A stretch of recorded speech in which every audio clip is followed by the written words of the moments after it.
मेरा नाम आदित्य है। मैं लॉ फैकल्टी डीयू का सेकंड ईयर का छात्र हूँ। अभी जो घटना घटी कोलकाता में, इस तरह की हमारे देश में एनसीआरबी का डाटा कहता है कि 91 घटनाएं रोज घटती हैं। एक लाइमलाइट में आई है, इस तरह की 91 घटना रोज घटती हैं। और ये घटना क्यों घटती है? क्योंकि जो हमारी सरकार है, कोई भी सरकार हो, चाहे केंद्र सरकार हो या राज्य सरकार किसी भी स्टेट की हो, वो इसके लिए सबसे ज़्यादा जिम्मेदार जो मानता हूँ। अगर समाज के बाद कोई सबसे ज़्यादा जिम्मेदार है तो वो सरकार है। एक एक रेप केस हुआ था 2013 में दिल्ली में ही, निर्भया केस। उसके बाद लॉ काफ़ी चेंज हुआ था। उसमें जो चेंज आए थे वो भी रिकमेंडेशन की बात हो रही, 2003-4 में उस लॉ को लाने की बात हो रही थी कि रेप के लिए सजा का प्रावधान होना चाहिए, कि जो डेथ डेथ पेनल्टी होनी चाहिए। वो 2003-4 से बात चल रही थी, लेकिन इम्प्लीमेंट हुआ जब ऐसा कोई केस हो गया देश में तब। उसी तरह से बहुत ढेर सारे रिकमेंडेशन हैं जो जस्टिस वर्मा की कमेटी बनी है, उसका केंद्र सरकार ने पार्लियामेंट में अभी तक कोई ड्राफ्ट नहीं पेश किया है। और इस तरह की जब घटनाएं हो जाती हैं तब सरकार की आँख खुलती है। और दूसरी चीज़ ये है, जो हमारा समाज है वो बात करता है, लड़कियों को प्रिवेंटिव तरीके से सोचता है कि यहाँ पे नहीं जाना चाहिए, बचाना चाहिए। या फिर जो एजुकेशन की बात करता है कि जैसे कि गुड टच, बैड टच, इस तरह की एनजीओ जो हैं वो सिखाती हैं लड़कियों को। हम कह रहे हैं कि वो लड़कों को ये चीज़ें क्यों नहीं सिखाती हैं? जो परवरिश में है बच्चों को, लड़कों को ये चीज़ें क्यों नहीं सिखाती हैं? सिखाया जाता है कि आपको क्या करना है, आपकी जिम्मेदारी क्या है लड़कियों के प्रति। अगर इस तरह की जो जिम्मेदारी है, अगर समाज जो है वो समझने लगे लड़कियों के प्रति हमारी क्या जिम्मेदारियां हैं, तो ये बेहतर हो सकता है। बाकी सरकार तो, सरकार का फेलियर तो है ही, इसमें कोई दो राय नहीं है।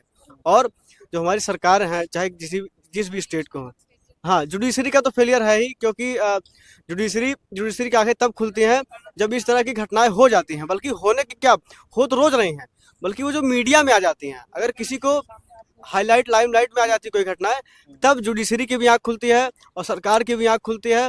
तब जो समाज है वो कैंडल मार्च भी निकालता है इसी मुद्दे को लेकर। उसके पहले सब सोते रहते हैं। ना तो घर में कोई चर्चा नहीं होती है, ना तो अपने बच्चों को लेकर कोई चर्चा नहीं होती, किसी की किस टाइप का एजुकेशन होना चाहिए, क्या चीज़ हमको समझाना चाहिए। सिर्फ लड़कियों को समझाया जाता है। तो हमारा ये कलेक्टिव जो है, समाज का फेलियर है, जुडिशरी का फेलियर है, और गवर्नमेंट जो एग्जीक्यूटिव है, जो लॉज के एग्जीक्यूटिव, उसका फेलियर है ये, सीधा सीधा। शैलेंद्र है। मैं लॉ फैकल्टी का स्टूडेंट हूँ और बहुत ही शर्मनाक घटना हुई है इस देश के सामने। और हमारा जो देश के लोग हैं वो 2000 आज से 10-12 साल पहले एक इसी दिल्ली में एक घटना हुई थी 2012 में, निर्भया केस के कांड। उसके बाद से समाज ने बड़े पैमाने पर विरोध प्रदर्शन हुआ, कैंडल मार्च निकले, लोग रोड पे निकले।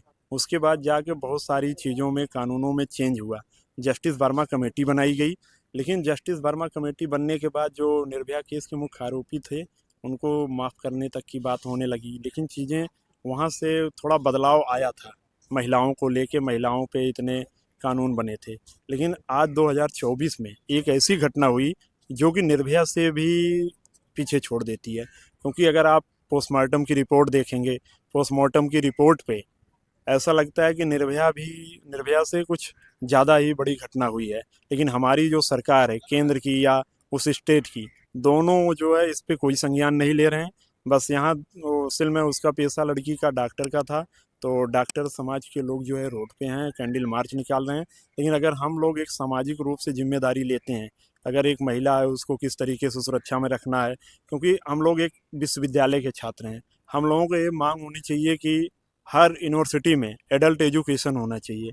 एडल्ट एजुकेशन होने से बच्चों को ये सिखाया जाएगा कि अगर आप किसी लड़की को अप्रोच कर रहे हैं या अगर वो मना कर रही है तो उसके उसको आप एक्सेप्ट कर सको, ना कि वो उसको उसके साथ आप कोई हिंसा कर सको। और हम लोगों की एक ही डिमांड है कि जो भी हो उन आरोपियों को, क्योंकि सीबीआई ने अभी जो रिपोर्ट लगाई है तो कह रहा है कि हमें कोई परवाह नहीं है। तो हम लोग ये कहना चाहते हैं कि हैवान को जो है अपने किए पे कभी परवाह नहीं होती, जब तक उसको कड़ी से कड़ी सजा न मिले। और उसको जो है फांसी से कम तो कुछ होना ही नहीं चाहिए। और ये बहुत विवश तरीके से एक घटना है। और जब तक ये समाज एक्टिव हो के महिलाओं की सुरक्षा को लेके, लड़कियों को देखने के नज़रिए से, क्योंकि अगर आप लड़कियों पर रोक टोक लगाते हो कि आप कहाँ जा रहे हो, क्यों जा रहे हो, तो उतना रोक टोक लड़कों पे भी होना चाहिए। अगर आप घर से बाहर निकलते हो अपने माँ बाप से, उनको पूछना चाहिए कहाँ जा रहे हो, कब जा रहे हो।